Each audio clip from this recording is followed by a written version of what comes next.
Сегодня руководитель медико-социальной экспертизы Республики Дагестан принимает, Шамиль Рамазанович принимает граждан в Сулейман-Стальском районе. Сам лично принимает. Здесь присутствует руководитель бюро Нагиева Насиат Исадуллаховна и руководители районных больниц Хивского, Агульского, Курахского, Сулейман-Стальского районов. Köz проблема? Задик Орхану Джабала. Ага. Верханыди. Хабрус помощь. Зачиточка не ушку да ушку. Сакариву вот ханицы пойдисканва. Хата сапатахан сакмекнаватуш. Какой зажматуш. Вилен сай охераладе. Аиб хайтани алуш дага парвоч. Неудобный задлуд. Сазат надо заватуш. Она у вас спрашивает, чем вы можете помочь? 92 года бабушке, прикована к постели. Да, она, значит, бабушке бабушка говорит. прикованная, да, к постели. Кюхи хурая? Совхоз Гириханов, Сулейман-Стальский район. Так, Мумина Амаровна, возьмите на заметку. Участковый врач пусть займется документацией. После того, как документацию соберете, к нам направляйте по обычным каналам, и мы уже сами выявим. У нас единственное получается, знаете, вот у таких бабушек что получается? Получается, что они прикованы, участковые врачи наши наблюдают, а в то же время у них не бывает стационарного лечения. Мы можем единственное организовать стационар как бы дневного пребывания и минимум обследования, электрокардиограмма, общий анализ крови, мочи. Я вот сколько случаев бывает, это часто бывает у нас, что прикованные больные с направлением просто приходят. Я им говорю, врачи на дому наблюдают их, ваше лечебное учреждение наблюдает. Нам хотя бы заключение из вашего лечебного учреждения. Совершенно верно. Да. То есть для нас, заключение специалистов тоже будет. Да, вот представителям здраво говорю. Для вас я скажу, что отказываться признавать инвалидами граждан не совсем правильно будет, если нет стационарного лечения. То есть такой категории граждан не вопрос. Да. Заключение, то, что прописано в форме 088 направлением, это для нас хватает. Если она прикована к постели и она находится на дому, наш административный регламент нам позволяет выехать и ее посмотреть. Это не вопрос. Хорошо.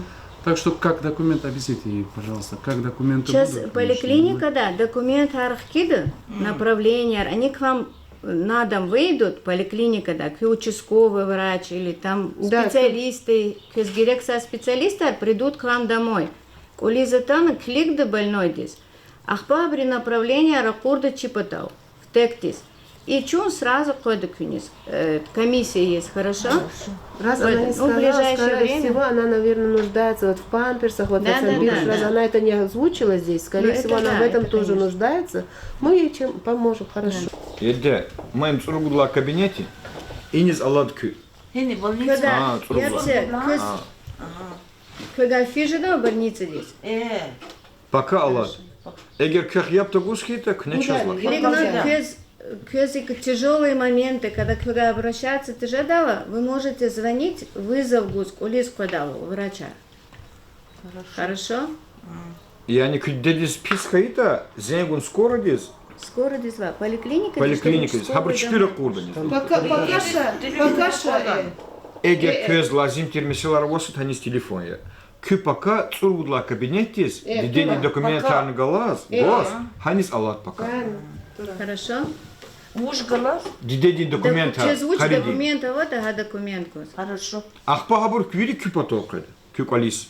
Комиссия. Инез. Инез ва кü колис. Кура. Коли патаха амбрутуш, а коли патаха маса амчинамид. Зага көз кюме гуждач, но за уч жадата за көз жуап буду. Чего са? Аллах ради кура кура. Сара.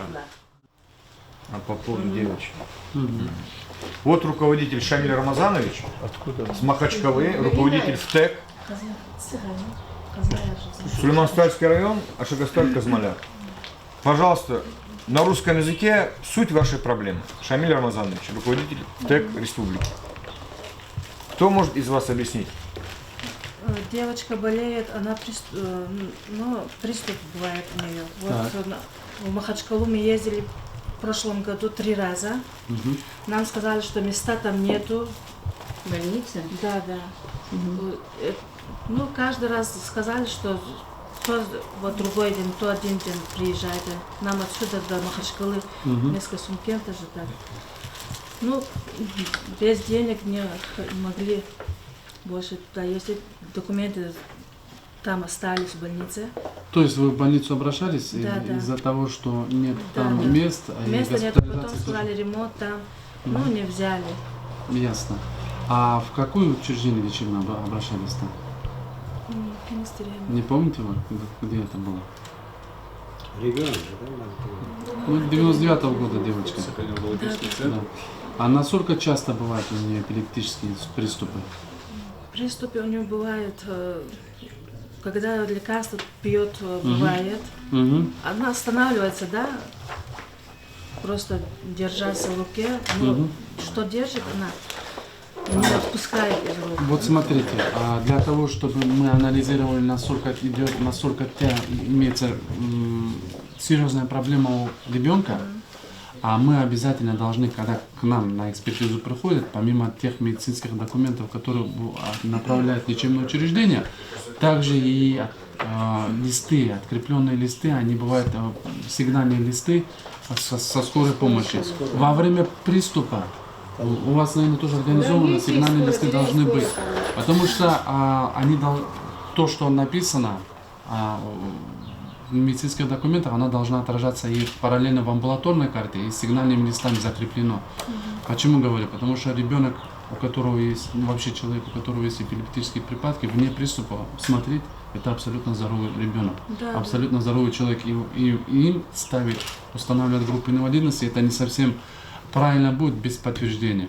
Но в части, если вам нужно будет обследоваться, мы выйдем на связь с Минздравом, согласуем вашу госпитализацию и вас можем мы известить, когда вы можете лечь на обследование, чтобы всесторонне обследовали уже в Махачкале. Мы можем это организовать, только единственное, если это относится к Сулейман-Стальскому району, да, опять-таки, Мумина Фуадовна, в общем, думаю, наверное, все-таки направление просто организовать, а мы там согласуем по койкам. Вы у какого врача наблюдаетесь? У невропатолога, у какого? Невропатологи, они все давно. Невропатолог Исмаилова или как? У нас кто наблюдает? Хорошо. Назифа, в общем, я могу сказать вам, если какие-то коррупционные намеки будут в плане любого должностного лица, который обращается с вами, к которому вы обратились, вы же свою гражданскую позицию знаете, вы должны обязательно уведомить соответствующие структуры, чтобы не совсем было это, чтобы не встречало в жизни. То есть вы говорите, деньги требуют. Не будут требовать они деньги. Если будут требовать, тогда уже извещайте. И вашу администрацию можете известить. И можете известить этот. Надо звонить в горячую линию Минздрава. У Минздрава горячая линия есть.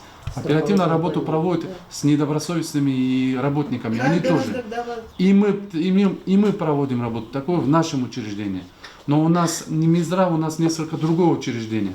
А там у них своя горячая линия. Вы вот, Мумина Фуадовна, можете состыковаться. Не вопрос. Когда вам отказывают, надо вам указывать причину отказа. Конечно. Отказа и назначить дату явки на лечение. Обязательно. В нашем стационаре так, например, делается. Тут я просто смотрю. Здесь у вас просто заключение просто обычно посещение частной клиники и просто получили заключение. Это не совсем хватает. Нужно всесторонне обследоваться, а потом уже после этого уже к нам направят вас. Не вопрос, мы посмотрим, мы поможем. Даже если пограничное состояние между нет группы и есть группа, у нас политика такая, что мы всегда принимаем решение за гражданина, чтобы хотя бы как-то в полной мере обеспечить, частично, то есть обеспечить хотя бы мерами каким-то социальной поддержки. Мы понимаем, что тяжело, хорошо, но только нам нужны полный пакет документов. Опять-таки говорю, здесь можно обследовать, потом к вам туда, да? Можно обследовать, организуют, и у вас есть неврологи, все, и эти обследуют. Если непонятная ситуация, они примут решение, направят вас в Махачкалу, в больницу. Там мы согласуем госпитализацию вашу. Договорились? Мы возьмем это на заметку, и мы решим быстрее. Чем быстрее мы это решим, я думаю, нам тем лучше будет. И запомните, дочери будут приступы, вызывать надо скорую помощь. Каждый раз надо скорую помощь вызывать, потому что просто на словах приступы, это для нас не совсем это правильно будет. Хорошо? Договорились? Күйеуге кунан келмейсіз. Егер көнжік плескейді, хабарцы. Хорошо. Шамиль Рамазанович, руководитель ВТЭК Республики, ваше обращение, пожалуйста, мы выслушаем. Год рождения тоже надо? 75-й год рождения. Косунки. У меня, знаете, какой вопрос? У меня инвалид ребенок с детства. У него с детства был церебральный паралич. Вначале у него года 2 был как дисплазия, у него была и плосковалгусная деформация стоп. У него была еще и операция насчет этого. Потом через 2 года обнаружили церебральный паралич, у него уже шел инвалидность как ДЦП ребенок. Вот 4 года назад началась эпилептическая, это он падает систематически, у него сильный синдром. Когда обратились к врачам, сказали вот покупать таблетки, останавливающие припадки, мы ежедневно принимаем в день 3 раза дипокиновые таблетки. Ходим к врачам, к невропатологу. Вот 18 будет, 12 числа следующего месяца. Сейчас идет комиссия у него. У меня все документы, я бы принесла документы, у меня все документы вчера на комиссию забрали, документы у них в Магарамкенте. До установления, до 18, пока я не установила инвалидность ребенка, я ходила почти ежегодно. Один раз получилось 2 года. До 11 лет. В 11 уже, когда я начала уже чуть ли не плакать, мне дали до 18 лет ребенка. Сейчас опять начинается ежегодное хождение. Я хотела бы спросить, неужели ребенок до 18 с таким диагнозом, с такими болезнями должен опять ежегодно посещать? Нельзя ему как-то сделать, чтобы легче было ребенку, то постоянно. Это у нас, я вам скажу, Элита Сабировна, в общем, в марте 2018 года, прошлого года, внесено изменение постановления 95-е постановление правительства, есть дополнение 339-го приказа, где прописаны состояния, при которых при освидетельствовании можно устанавливать, согласно прописанным правилам, можно устанавливать с первого раза бессрочно. Насколько я понимаю, ваша описанная ситуация и с детским церебральным параличом, насколько я понимаю, попадает в этот приказ. Мы этот приказ поднимем, посмотрим, и вот руководитель 20-го бюро. У нас вчера было, я сейчас завершу. Вот руководитель 20-го бюро, где будет проходить комиссия у ребенка. Да. Она это поднимет, посмотрит и примет решение насчет, можно ли бессрочно в этом состоянии. Это все зависит от степени выраженности состояния. Если реально есть состояние, то, что вы описываете, там не вопрос, там стоит бессрочно и даже не обсуждается. И еще я хотела бы спросить, вот он сейчас идет комиссия в Магарамкенте, так. Там идет. Так. У меня ребенок, когда в транспорте в общественном, он падает, у него приступы. Даже вот когда мы с ребенком идем, некоторые газели, повстречавшие, сталкиваешься с этим, говорят: пожалуйста, брат, на другую. Он уже 1-2 раза, они когда встречаются с таким прикладком внутри газели, они уже не хотят. Нанимать частное авто, это уже 2000, вчера нам сказали, 1802 везти туда ребенка. Ну, сколь бы не было минимальной цифры, для меня это большие деньги. У меня нет такой возможности везти. И ребенок, когда едет вот так газелями через каждые остановки, у него при приезде домой опухают ноги, колени, ноет. Это я вчера его повезла, нам сказали, нам позвонят, чтобы мы еще раз туда приехали. Мы должны с ребенком приехать, а потом нам опять позвонят, за справкой мы должны. Нельзя как-то, чтобы ребенку... Смотрите, когда вам звонят, наши регистраторы звонят, когда мы получаем ваше направление. Вам еще, это очень такой больной вопрос, мы специально несколько раз повторяем, чтобы сдать документы, когда мы получаем направление. Но вот как и вы, и другие тоже, многие приходят уже с больными. Когда вот объясняют, уже надо день назначить комиссии, должны прийти в день комиссии уже этот. И мы 2 раза в неделю принимаем в Касумкенте тяжелых больных особенно. Поэтому это вам должны были там объяснить на месте.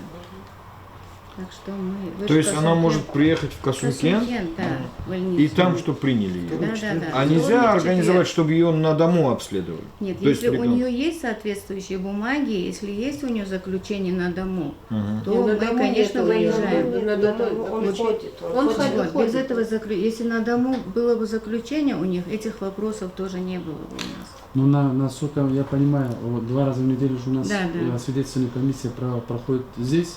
Я думаю, наверное, все-таки Нина Фуадовна и все остальные представители, я думаю, наверное, все-таки известить нужно будет ваше население прикрепленное знают. там. Ну вот, Они пожалуйста. знают, что Нет, они она знают, знает. наше Почему население она не знает. знает? Ну вот, к примеру, я тоже не знаю, и у нас на сайте нет, ни по телевидению мы не объявляли. Дайте объявление, мы разместим на всех каналах. У нас 3 канала, и коммерческие, и официальные, и на сайте разместим. Дайте распорядок ваш. Ну, у нас во вторник, четверг, да, правильно? Да. Ну, надо Ну, мы известить вам обязательно. тогда И еще позвоним. один вопрос, извините, что я вот так напрашиваюсь, но вот нам пришла с военкомата повестка. Дважды приходила, мы отправляли документы, бумаги. Вот сейчас молчат, ничего не говорят. Вот наши действия, что мы должны сделать? Это что за повестка приходит нам?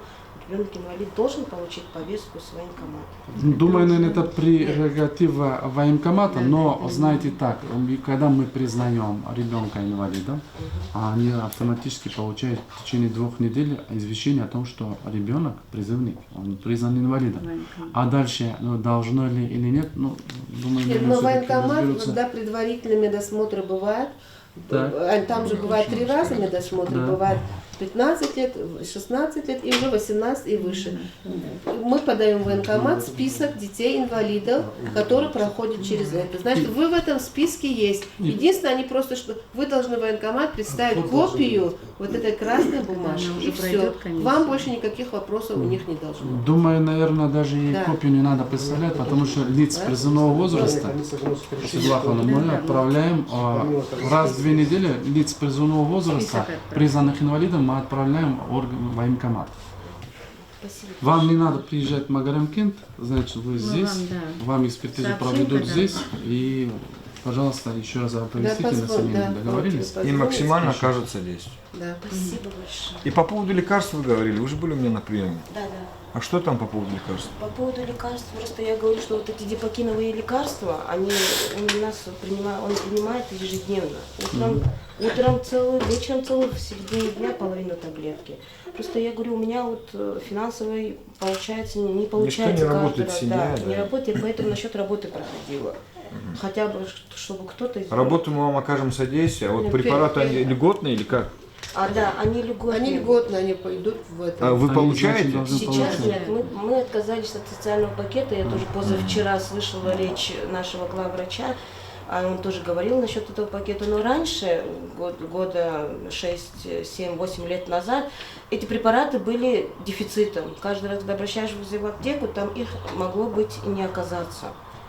Через месяц будет, через год будет, через 2 будет, а у меня ребенок больной, он должен был... И я отказалась, на эти деньги, добавив свои, я могла купить в любой аптеке за наличные. То есть проблем нет, да? Да, вот поэтому я брала их. Если скажешь, например, я эти деньги употребляю для себя, потому что мне эти деньги нужны, вы можете прийти посмотреть, ребенок, вот Нина Фуадовна не даст соврать, у меня ребенок действительно больной. Ему не дать не получается. Он падает все время, он должен получать эти лекарства. Ну, ваш вопрос мы обязательно решим. Как первая вакансия будет, вы будете трудоустроены. Я вам обещаю. И прошлый раз я вам обещал. До свидания. Чи район ден агали рилаятай Арзаяр вот Алабнар, республика ден медико-социальная экспертиза ден руководитель Шамиль Рамазанова, Вичин Гючивлис Качуна, Ада Кайда Урвал, и Кайда да Чкайрала Тана Агалия Кабулни, Абрун Дирдияр Хелунис, Хелин Кумекшезбо. Час Гедежекдани и Кайда Даумарис Ганзабо. Муниципальный район Ринкарих Галас Сих Аллаха да Хунилайни Гзав Аслуя. Чун Хамиша и Кардис Хазурния. Келин Мурат сағлам бұрыққала садхиз набут инсан різіне садхитин шартар яратмишунья. Савишан ден Хирдай, муниципальный район ден Кил, Нариман Абдулмуталибова, Меркезда Ятанвай Мухманриз, Шух Сағул Малумарна, Ва Ихтин Рафтарвал, Гережегдани Давамарис, Хазур Тирди Лахана.